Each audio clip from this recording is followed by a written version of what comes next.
Hello everyone, आप सबका स्वागत है हमारे चैनल फिजिक्स या मैजिक में। आज हम डिराइव करने जा रहे हैं एक फार्मूला, मतलब दो वेक्टर्स जो होते हैं उनके रिजल्टेंट का मैग्नीट्यूड और उसकी डायरेक्शन का फार्मूला डिराइव करेंगे हम पैरेललोग्राम मेथड से, मतलब समांतर चतुर्भुज नियम के द्वारा दो सदिशों के परिणामी के परिमाण और दिशा के लिए सूत्र का निगमन करेंगे हम। ठीक, अब देखिए जैसे देखें ये काफी इंटरेस्टिंग है, अब बहुत ही साधारण सा है। जैसे कि मैं एक दो वेक्टर ले लेता हूं, एक वेक्टर है P और दूसरा वेक्टर है Q। ठीक, इन दोनों के बीच का जो एंगल है वो थीटा है। इनका रिजल्टेंट हमें निकालना है।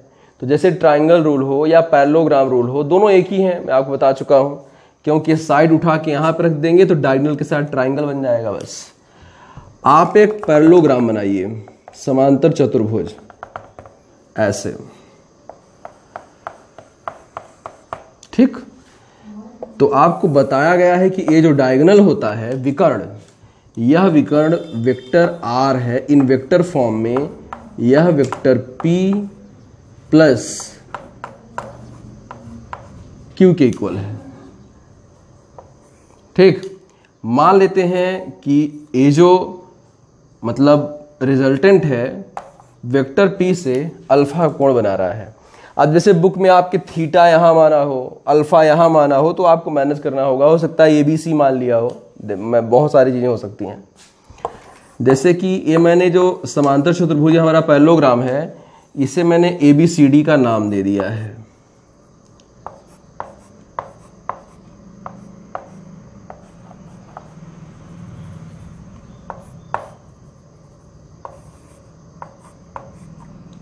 ठीक, ABCD। अब देखिए, तो हमारे पास दो वेक्टर्स हैं P और Q और उनके बीच का एंगल थीटा है। लिख देता हूं थोड़ा सा मैं। Let P and Q are two vectors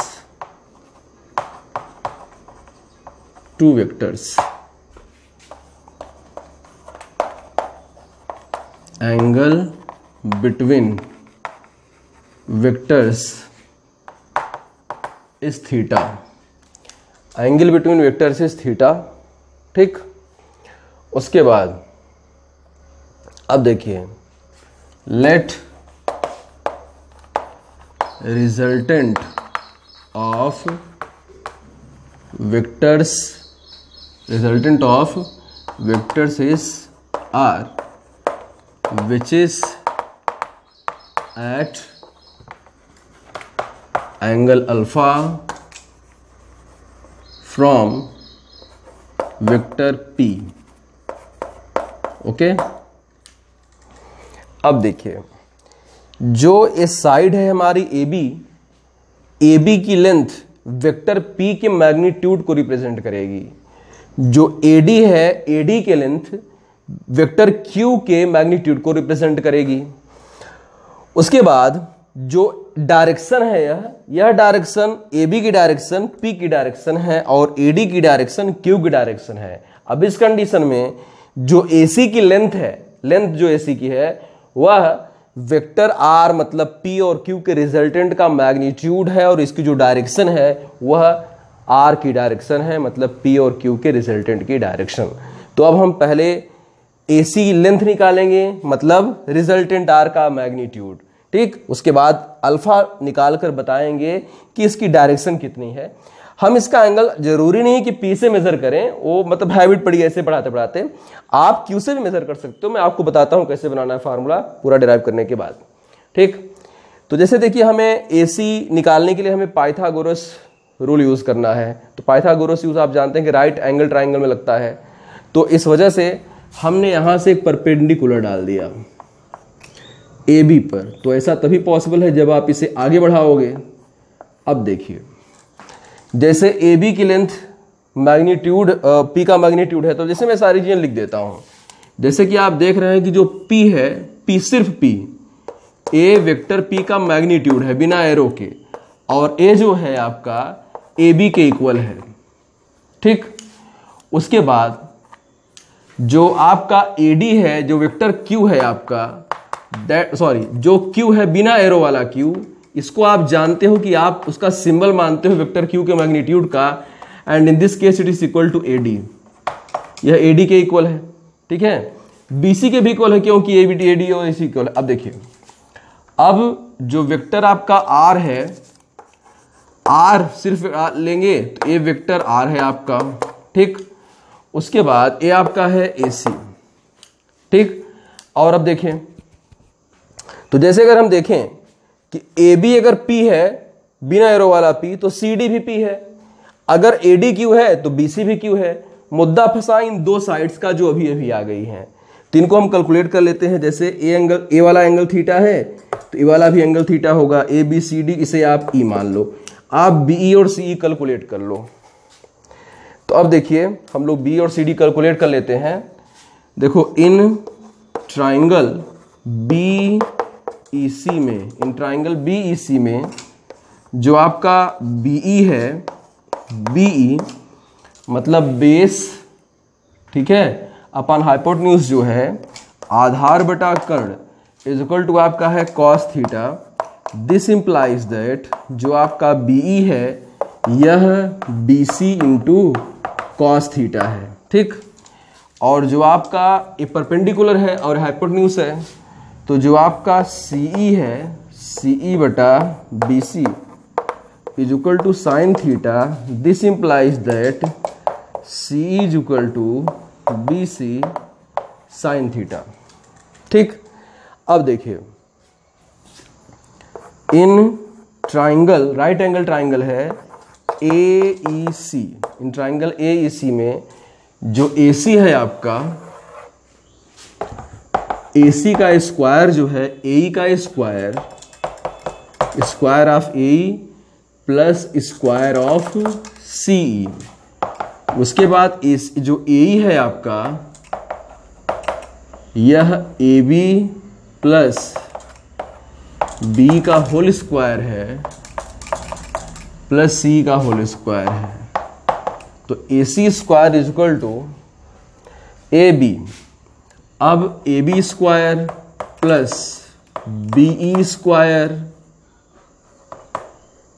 plus 2AB into BE plus CE का होल स्क्वायर है। फिर आप देख सकते हैं यहाँ पे कि AC का स्क्वायर जो है AB स्क्वायर प्लस ये जो आपका BE है, BE बराबर आपका BC कॉस थीटा है, तो BE की जगह है आप लिख सकते हैं BC कॉस थीटा, आप इसका स्क्वायर बना लें, प्लस 2AB, जो आपका BE है वह BC कॉस थीटा है,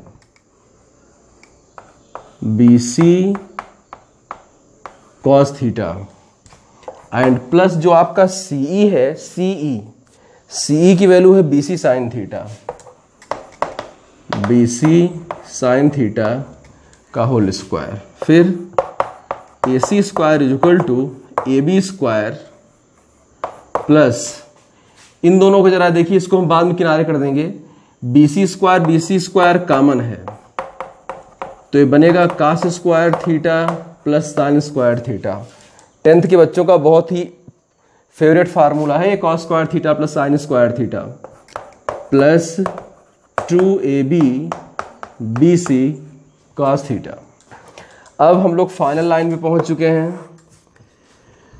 जो आपका AC स्क्वायर है, ये आपका equal to AB square plus BC square, इसकी वैल्यू मुझे बतानी नहीं चाहिए, cos square theta plus sine square theta की वैल्यू 1 हो गई, प्लस ये लाइन यहाँ से चेंज हो रही, मैं बना दूँ थोड़ा सा, अभी गड़बड़ा ना जाए। अब देखिए, अब plus 2AB BC into cos theta. अब देखिए मेरे पास आखिरी लाइन में लिखने जा रहा हूँ, तो जगह की शार्टेज की वजह से मैं उसे यहाँ लिखने वाला हूँ। AC मतलब R से रिप्रेजेंट कर सकते हैं। R square is equal to AB मतलब P स्क्वायर, BC मतलब Q स्क्वायर प्लस 2 AB मतलब आपका P into Q into cos theta, ठीक। फिर r इज इक्वल टू हो जाएगा अंडर रूट के अंदर p square plus q square plus 2pq cos theta. बेटा हाँ देखिए बेटा, जो है r is equal to under root p square plus q square plus 2pq cos theta. तो इस तरह से इस आ गया formula r is equal to under root p square plus q square plus 2pq cos theta, जहां पर theta है दोनों के बीच का एंगल। अब हमें अल्फा के लिए फार्मूला बनाना है, ठीक। अब फार्मूला बनाएंगे अल्फा के लिए, तो यहां से जो है चीजें हमें यूज करनी पड़ेंगी। तो मैं इसे कुछ पार्ट इसका हटाकर डिराइव करता हूं क्योंकि अब जगह बिल्कुल नहीं बची हुई है, ठीक। तो अब देखिए चलिए मैं यहां पर हटा देता हूं ये वाला पार्ट।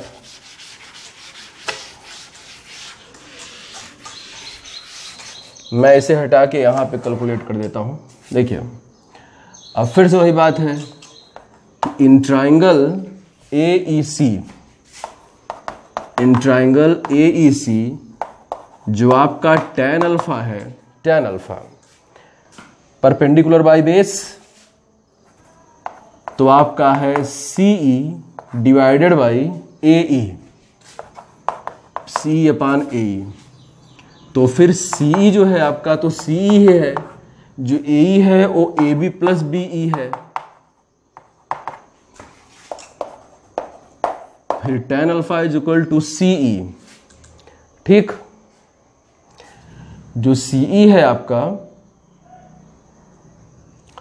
तो CE आप यहां पे निकाल चुके हैं। जो CE है आपका BC साइन थीटा है, BC साइन थीटा। जो आपका AB है, AB ही है। जो आपका BE है वो आप निकाल चुके हैं BC कॉस थीटा। तो इस तरह से tan alpha is equal to आपका हो गया BC साइन थीटा। तो BC आप जानते हैं Q के इक्वल है। BC जो है वेर इज BC, जो BC है वो AD के इक्वल है, वो Q के इक्वल है आपका। तो ये आपका हो गया Q साइन थीटा, और A आपका बना AB जो है आपका P है, BC आपका Q है, तो cos थीटा। इस तरह से आपका ये tan अल्फा का फार्मूला बन गया Q sine theta upon P plus Q cos theta. अगर आप tan को इधर कर देंगे तो आपका एक और नया फार्मूला बन जाएगा, alpha is equal to tan inverse Q sine theta upon P plus Q cos theta, ठीक। ऐसे भी आप लिख सकते हैं।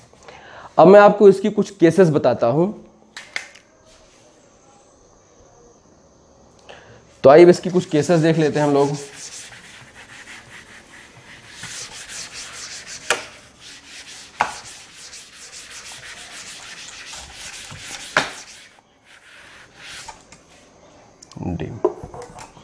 तो तय हो गया कि अगर यहां पर P और Q के बीच का एंगल थीटा है, रिजल्टेंट R इससे अल्फा एंगल बनाता है, तो जो R होता है उसकी वैल्यू है P square plus Q square plus 2pq cos theta, और जो डायरेक्शन अल्फा है that is tan inverse Q sine theta upon P plus Q cos Q हाँ सही है। अब देखिए, अब मन में आता है कि एंगल आपने P से Q निकाला, आप Q से भी निकाल सकते थे। बहुत आसान सी बात है, आप डिराइव कर सकते हो। वैसे ही परपेंडिकुलर इधर डालना पड़ेगा, जो आपने इधर डाला है परपेंडिकुलर आपको इस पे डालना पड़ेगा उधर से, पूरा वैसे डिराइव करना पड़ेगा। फार्मूला मैं आपको लिखना बता देता हूं। जैसे यहां पे आपने एंगल P से बनाया है, तो P यहां पे है, Q यहां पे है। एंगल आप जब Q से बनाओगे तो Q यहां पे होगा, P यहां पे आएगा। वैल्यू बदल जाएगी, वैल्यू तो नहीं रहेगी, वैल्यू तो अलग अलग हो सकती है। तो फिर मैं रिपीट कर दूं, अगर आप एंगल P से बनाएंगे तो यहां P होगा, यहां दोनों Q है। अगर एंगल आप मान लीजिए आप इससे मेजर करते हैं ये वाला, तो यहां पे Q आ जाएगा, ये दोनों P हो जाएंगे, ठीक। अब देखिए केस फर्स्ट जो है आपका, केस फर्स्ट में हम देखेंगे कि जैसे मान लीजिए कि A और B पैरेलल हैं, A और B पैरेलल हैं। देखिए इफ वेक्टर A पैरेलल मतलब एक ही डायरेक्शन में लेंगे हम, ठीक। पैरेलल मतलब दूर दूर नहीं लेंगे, आप दूर दूर ले सकते हो, लेकिन यहां पर जैसे फिगर बना हुआ है तो एक ही डायरेक्शन में है। अब देखिए मतलब हम मान लेते हैं कि if vector A is parallel to vector B, then आपको मालूम है कि then theta equal to 0। Okay, अब आप आर निकालोगे,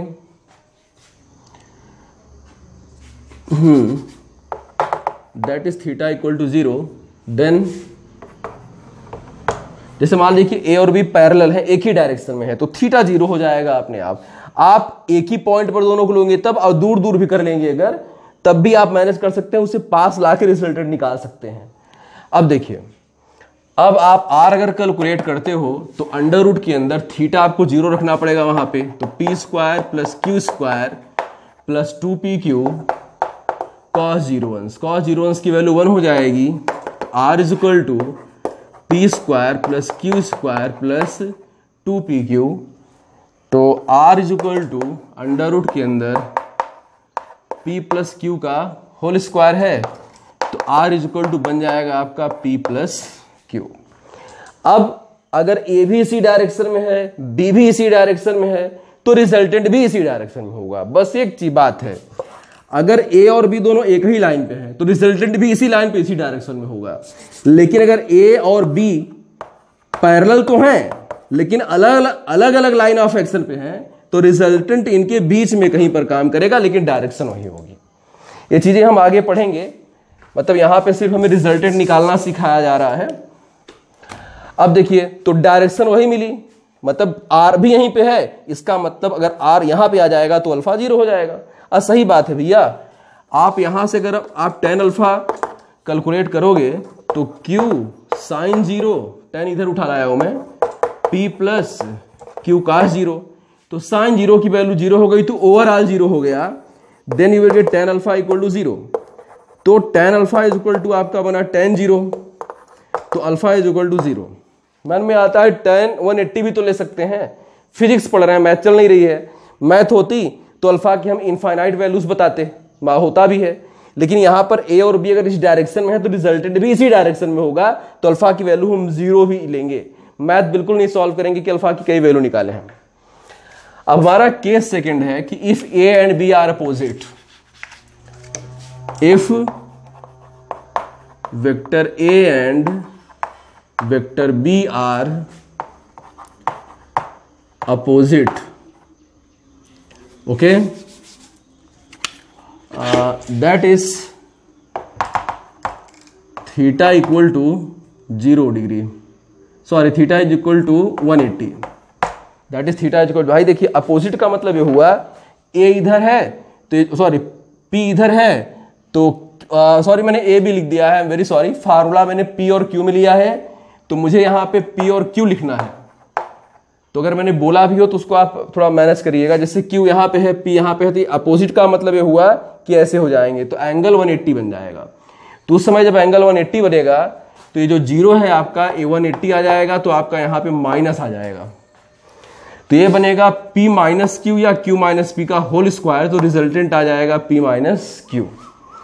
अब यहां पे आपका साइन 180 था आपका, तो साइन 180 की वैल्यू तो देखिए 0 ही होती है, लेकिन यहां पर अल्फा की वैल्यू 0 और tan अल्फा 180 लेंगे हम, क्योंकि जैसे मान लो कि दो फोर्स अपोजिट ऐसे काम कर रहे हैं, तो रिजल्टेंट इस तरफ भी हो सकता है और इस तरफ भी हो सकता है।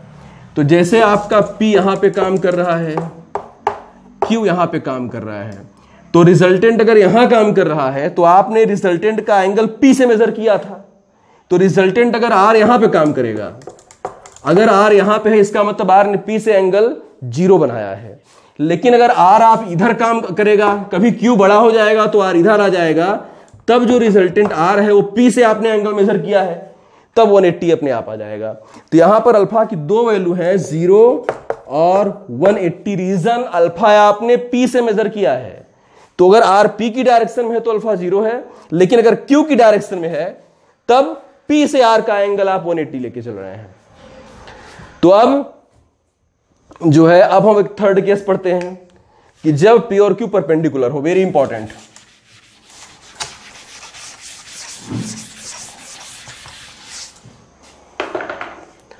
अब देखिए जो हमारा थर्ड केस है, if P is perpendicular to Q, that is theta is equal to 90 degree. That is theta is equal to 90 degree. Then जानते हैं आपकी जो R आपका आएगा under root p square plus q square plus 2pq cos 90 आ जाएगा। Theta 90 रखेंगे तो cos 90 की वैल्यू 0 हो जाएगी, तो सिर्फ इतना बचेगा P square plus q square. इसका बहुत यूज होता है। और जो tan अल्फा आप बनाएंगे तो उसमें आपका q sin 90 अब p प्लस q cos 90, तो sin 90 की value 1, q upon p, cos 90 की वैल्यू 0, तो tan alpha is equal to q upon p। tan उधर भेज देंगे तो alpha is equal to tan inverse q upon p। इसके लिए आप ऐसे भी देख सकते हैं कि जैसे यह वेक्टर p है वह वेक्टर q है और इनके बीच का एंगल अब 90 है, यही आपका अल्फा है। ठीक, तो जैसे इसकी लेंथ p है, इसकी लेंथ q है, तो ये तो विकर्ण डायगोनल हो गया ना, तो डायगोनल अंडर रूट के अंदर p square plus q square, और जो अल्फा है परपेंडिकुलर बाय बेस करेंगे तो q अपान p अपने आप आ रहा है। तो इस तरह से हमने पैरेललोग्राम मेथड से दो वेक्टर्स के रिजल्टेंट के लिए उसका मैग्नीट्यूड और उसके डायरेक्शन के फार्मूले डिराइव किया, और उसके तीन इंपॉर्टेंट केसेस के बारे में पढ़ा कि जब वेक्टर p और q पैरेलल है, जब वेक्टर p और q अपोजिट है, और जब p और q परपेंडिकुलर है। ठीक, अब पैरेलल में मैं एक चीज बोला हूं, पैरेलल मतलब मैंने एक ही डायरेक्शन में लिया, अपोजिट भी पैरेलल में ही आता है, तो उसको माइंड मत करिएगा। तो फिर मिलते हैं नेक्स्ट वीडियो में, तब तक के लिए थैंक यू।